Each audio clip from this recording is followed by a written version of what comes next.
Is the grass is always greener impacting your supersizing your business efforts? Sharon Horne-Ellstrom here. And our idiom today is the grass is always greener on the other side of the fence or on the other side of the road or in the other man's field. This idiom actually dates back to 1st century BC, but from the poet Ovid. Excuse me.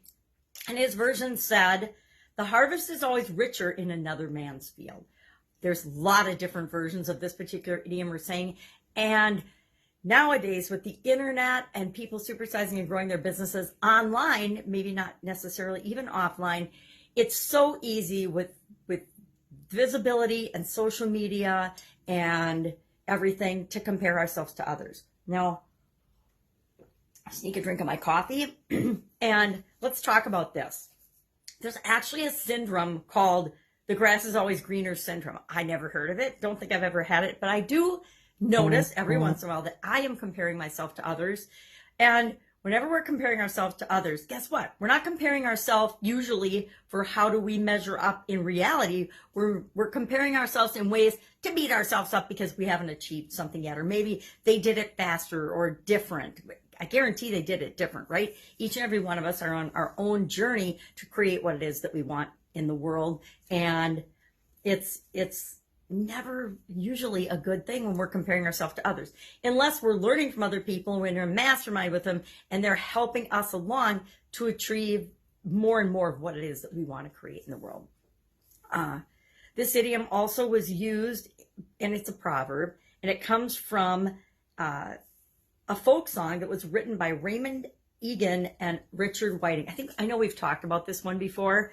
In 1924. Other people may appear to be doing better than you, especially on social media. Remember, that's everybody's highlight reel for the most part. There's a few people that are actually themselves and real with no ring light. Broke my ring light this morning. The holder still works, but I did break my ring light, and I see it really accentuates my lovely hair. So we're comparing ourselves to others all the time, consciously or often subconsciously. And when we're doing it subconsciously, we don't even know we're doing it. So we want to be aware of that. So what is this grass is always greener on the other side of the road syndrome, and what are some ways we can combat it? I'm not going to tell you all the ways because they're going to be unique and different for each and every one of us. But some of the things that I've done in the past that work for me personally are to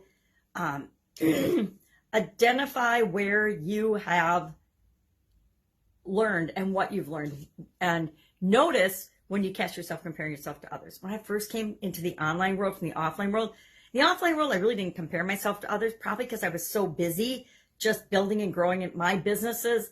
I didn't have the time and energy to go out and research and know what else was going on with everybody else in the world, right?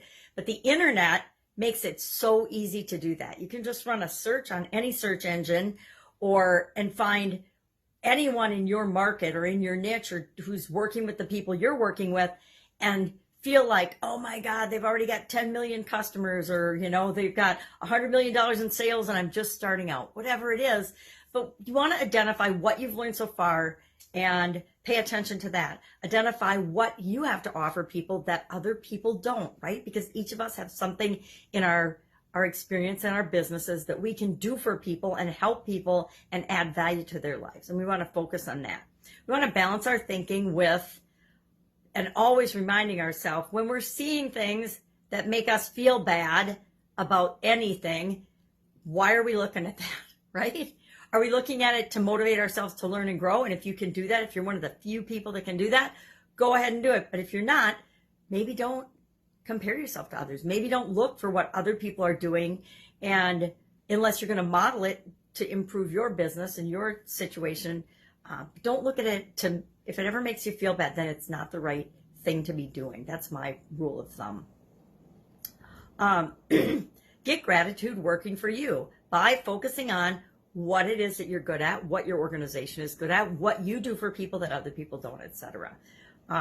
Learn and practice mindfulness, right? The better we take care of ourselves, the more we understand that we are all unique individuals on a different, one-of-a-kind, unique journey for us.